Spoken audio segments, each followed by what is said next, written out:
डिसेंबरचा हप्ता या दिवशी होणार जमा। आज या निमित्ताने या सभागृहाला आश्वस्त करू इच्छितो, कोणतीही शंका मनात ठेवू नका। जी आश्वासनं आम्ही दिलेली आहेत, ज्या योजना आम्ही सुरू केलेल्या आहेत, एकही योजना आम्ही बंद होऊ देणार नाही।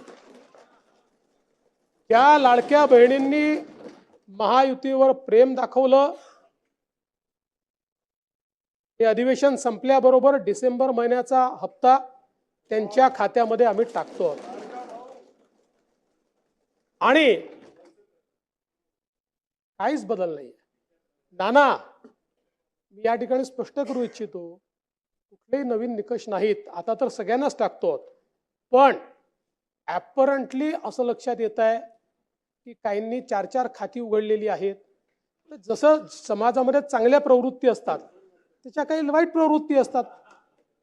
एखादी योजना जर चुकीच्या पद्धतीने कोणी वापरत असेल तर जनतेचा पैसा आहे, तुमची आमची सगळ्यांची जबाबदारी आहे की तो योग्य प्रकारे गेला पाहिजे। आता मागच्या काळात आम्हाला लक्षात आलं, माणसानीच 9 खाती काढली, आता त्याला लाडकी बहीण म्हणायचं कसं? पण लाडका भाऊ म्हणू शकत नाही, कारण बहिणींच्या पैशावर डल्ला मारतो तो लाडका भाऊ कसा?